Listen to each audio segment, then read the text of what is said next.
Assalamualaikum warahmatullahi wabarakatuh. Sahabat Cinta Islam Channel, Maliki Yaumiddin, itulah penggalan ayat dalam surat Al-Fatihah yang sering kita baca setiap hari saat kita sholat, yang berarti hari pembalasan, hari perhitungan, dan juga hari ditegakkannya agama. Saat itulah semua perbuatan manusia selama di dunia akan ditunjukkan dan akan dibalas. Pada hari itu, semua manusia butuh perlindungan, ketika tak ada perlindungan melainkan perlindungan Allah Subhanahu wa Ta'ala. Dalam banyak hadis, Allah Subhanahu wa Ta'ala berhak memberikan kewenangan pemberian syafaat kepada siapa dan apa saja yang Dia kehendaki. Nabi Muhammad SAW termasuk orang yang mendapatkan keistimewaan untuk memberikan syafaat itu. Saking mencekamnya saat itu di padang mahsyar, pada hari itu setiap orang tak sempat memperhatikan orang sekitarnya. Semua dikumpulkan pada satu tempat yang luas, yaitu padang mahsyar. Sejak Nabi Adam hingga manusia terakhir nanti akan dikumpulkan di sana. Rasulullah SAW pernah mengabarkan kepada Aisyah, manusia dikumpulkan pada hari kiamat dalam tanpa alas kaki, telanjang dan tidak berkhitan.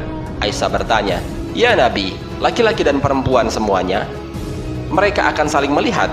Nabi SAW menjawab, "Hai Aisyah, urusan pada hari itu lebih dahsyat ketimbang melihat aurat."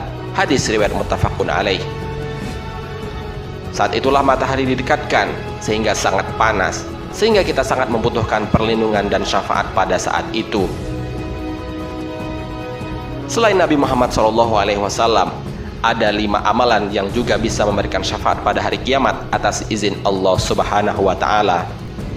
Al-Quran mengabarkan, "Dan takutlah kamu pada hari ketika tidak seorang pun dapat membela orang lain sedikit pun, sedangkan syafaat dan tembusan apapun darinya tidak diterima dan mereka tidak akan ditolong." Al-Quran Surat Al-Baqarah ayat 48.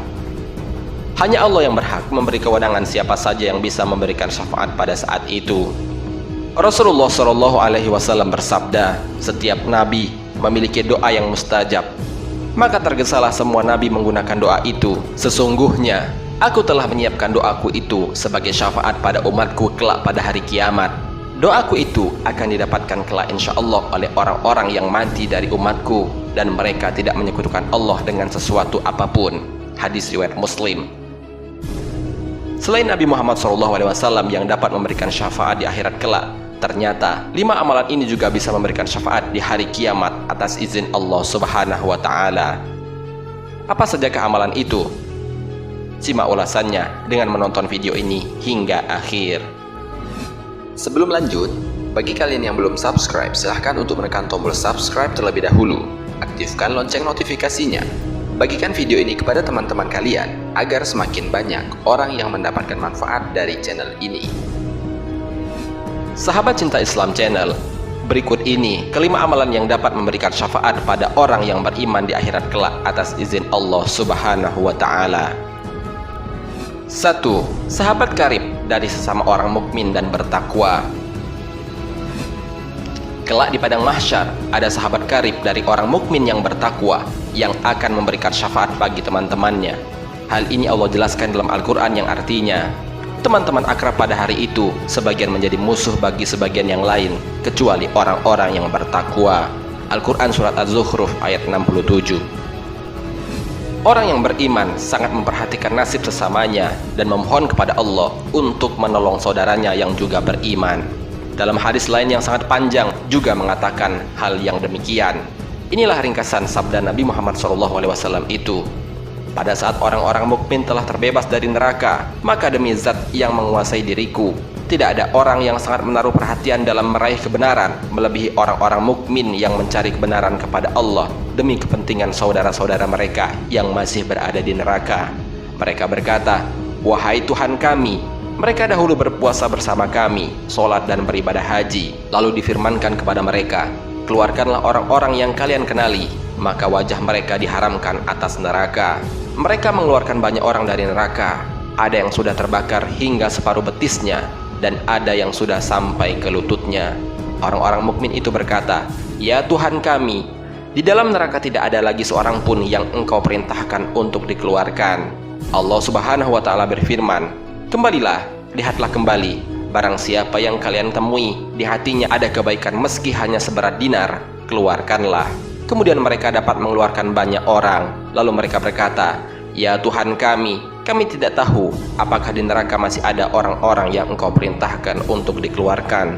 Allah Subhanahu wa Ta'ala berfirman, kembalilah, lihatlah kembali, barang siapa yang kalian temui di hatinya ada kebaikan meski hanya seberat setengah dinar, keluarkanlah. Mereka dapat mengeluarkan banyak orang. Setelah itu mereka berkata, ya Tuhan kami tidak tahu apakah di sana masih ada seorang yang Engkau perintahkan untuk dikeluarkan. Allah Subhanahu wa Ta'ala kembali berfirman, kembalilah, lihatlah kembali, barang siapa yang kalian temukan di dalam hatinya terdapat kebaikan meski hanya seberat atom, keluarkanlah. Lagi-lagi mereka dapat mengeluarkan banyak orang. Kemudian mereka berkata, ya Tuhan kami tidak tahu apakah di sana masih ada pemilik kebaikan. Abu Sa'id Al-Khudri berkata, jika kalian tidak mempercayaiku mengenai hadis ini, maka bacalah firman Allah Subhanahu wa Ta'ala. Sesungguhnya Allah tidak menganiaya seseorang walaupun sebesar atom, dan jika ada kebaikan sebesar atom, niscaya Allah akan melipat gandakannya dan memberikan dari sisinya pahala yang besar. Al-Quran Surat An-Nisa ayat 40. Hadis riwayat Muslim nomor 269. Melalui penjelasan ini, hendaklah bagi kita untuk mencari teman sejati dari orang-orang yang beriman untuk kehidupan dunia dan di akhirat kelak. Kedua, puasa. Ternyata puasa akan menjadi sebab orang-orang yang mendapatkan syafaat dan akan dimasukkan ke dalam surganya Allah Subhanahu wa Ta'ala. Hal ini dijelaskan dalam sabda Nabi Muhammad SAW. Nabi SAW bersabda, surga memiliki 8 buah pintu. Di antara pintu tersebut ada yang dinamakan pintu Ar-Royan, yang hanya dimasuki oleh orang-orang yang berpuasa. Hadis riwayat Bukhari nomor 3257. Dalam hadis lainnya, Nabi Muhammad SAW bersabda, pintu surga Ar-Royan memanggil orang-orang yang berpuasa. Orang-orang yang termasuk golongan ahli puasa akan dipanggil dari pintu Ar-Royan. Hadis riwayat Bukhari dan Muslim. Amalan puasa yang mereka kerjakan selama di dunia ternyata menyelamatkan orang-orang itu dan mengantarkannya ke surga atas izin Allah Subhanahu wa Ta'ala. Ketiga, membaca Al-Quran dan menghafalkannya.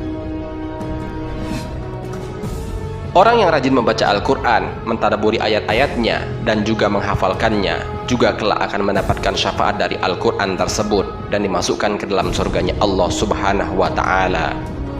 Nabi SAW bersabda, bacalah Al-Quran karena ia akan datang pada hari kiamat menjadi syafaat kepada pemiliknya. Bacalah Zahrawain, 2 cahaya surat Al-Baqarah dan surat Al-Imran, karena keduanya akan datang pada hari kiamat seperti mendung atau seperti awan atau seperti kelompok dari burung yang berbulu, membantu menghalangi untuk pemiliknya. Bacalah surat Al-Baqarah karena mengambil berkah dan meninggalkannya sesuatu kerugian, dan tukang sihir tidak dapat mengganggunya. Muawiyah mengatakan sampai kepadaku bahwa arti batolah adalah tukang sihir. Hadis riwayat Muslim nomor 804. Keempat, sikap sabar orang tua ketika putra-putrinya wafat di waktu kanak-kanak. Orang tua yang mendapatkan musibah berupa meninggalnya anak-anak mereka ketika usianya belum balik juga akan mendapatkan syafaat. Hal ini dijelaskan dalam hadis Nabi Muhammad SAW. Siapa yang ditinggal mati 3 orang anaknya yang belum balik, maka anak itu akan menjadi hijab atau tameng baginya di neraka, atau dia akan masuk surga. Hadis riwayat Bukhari. Dalam hadis lainnya, Rasulullah SAW memotivasi dengan sabdanya, demi zat yang jiwaku berada di tangannya, sesungguhnya janin yang keguguran akan membawa ibunya ke dalam surga dengan ari-arinya, apabila ibunya bersabar atas musibah keguguran tersebut. Hadis riwayat Ibnu Majah nomor 1609 dan dihasankan oleh Al-Munziri serta Al-Albani. 5. Sodakoh. Jangan meremehkan perkara kecil, mungkin memberikan makanan kepada orang lain ataupun mensedekahkan sebagian hartanya ke jalan Allah, karena kelak di akhirat itu semua akan menjadikan syafaat untuk dirinya sendiri. Rasulullah SAW bersabda, naungan bagi seorang mukmin pada hari kiamat adalah sedekahnya. Hadis riwayat Imam Ahmad. Di hadis lainnya, Nabi Muhammad SAW menyebutkan, 7 golongan manusia yang mendapatkan perlindungan, dan salah satunya adalah seseorang yang bersedekah dengan menyembunyikannya hingga tangan kirinya tidak mengetahui apa yang diinfakkan oleh tangan kanannya. Hadis riwayat Bukhari. Sahabat Cinta Islam Channel, itulah kelima amalan yang dapat mendatangkan syafaat di akhirat kelak selain syafaat dari Nabi Muhammad SAW. Tentunya itu semua atas seizin dari Allah Subhanahu wa Ta'ala. Semoga kita semua kelak di padang mahsyar mendapatkan syafaat dari kelima hal di atas, terutama mendapatkan syafaat dari Nabi Muhammad SAW. Amin ya robbal alamin. Semoga bermanfaat. Wassalamualaikum warahmatullahi wabarakatuh.